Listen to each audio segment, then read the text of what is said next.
Tenue légère pour ces adeptes du yoga, et pour cause, il fait 40 degrés dans cette salle.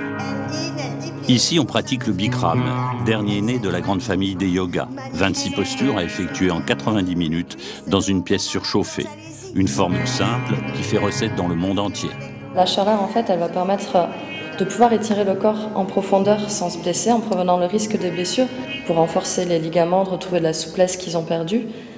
Ensuite, elle va permettre aussi de détoxifier le corps en profondeur. Vous voyez qu'on transpire beaucoup. Transpiration, respiration, concentration. Comme tous les yogas, le Bikram est avant tout une pratique mentale. Pendant les cours, la voix du professeur est omniprésente. Mais qu'on ne s'y trompe pas, ici, parler n'est pas bavarder, bien au contraire. C'est de la méditation active, d'où le fait de ma voix qui parle sans arrêt, pour éviter à ce que les gens pensent à quoi que ce soit. Donc le son de ma voix les empêche de penser pendant 1h30. Alors il y a toujours des moments où évidemment des pensées vont venir nous perturber, mais d'où le but de ma voix incessante pendant 1h30. On appuie sur le haut des hanches, périnée verrouillé, le ventre rentré. En France, 3 millions de personnes pratiquent le yoga, et non sans raison. Les études scientifiques le démontrent, le yoga, c'est bon pour la santé.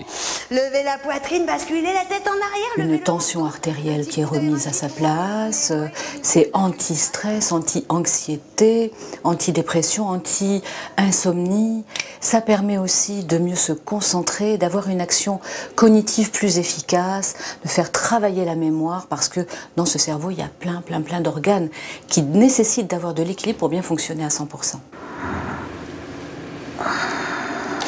Le yoga renverse nos certitudes. Non, cette élève n'est pas tombée sur la tête. Elle médite. Un état de conscience proche du sommeil. On peut tenir facilement avec de la pratique 3/4 d'heure à 1 heure. Et là, on se pose bien la question qui tient la posture, si ce n'est l'énergie. Puisqu'on a l'impression de dormir, on est en pleine phase de sommeil et on peut tenir l'équilibre comme ça. Donc, tout simplement, il faut comprendre dans le yoga que l'équilibre, il est intérieur, il n'est pas extérieur. Je me concentre sur le corps. Je ressens la respiration passer, mais dans la tête, il n'y a rien. Il n'y a pas de place pour les pensées. À la prochaine inspire, on glisse vers l'avant pour le cobra. Le yoga, c'est aussi un peu la jungle. Difficile de s'y retrouver. Bikram, Ashtanga, Hatha ou Pilates, il existe des dizaines de pratiques. Avant de se décider, le mieux est d'essayer.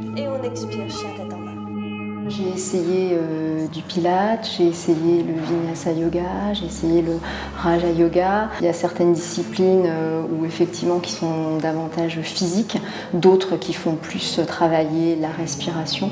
Voilà. Donc moi, pour l'instant, je privilégierais plus le cours d'aujourd'hui, justement davantage axé sur la respiration. Vous allez mettre en contact les 2 pouces.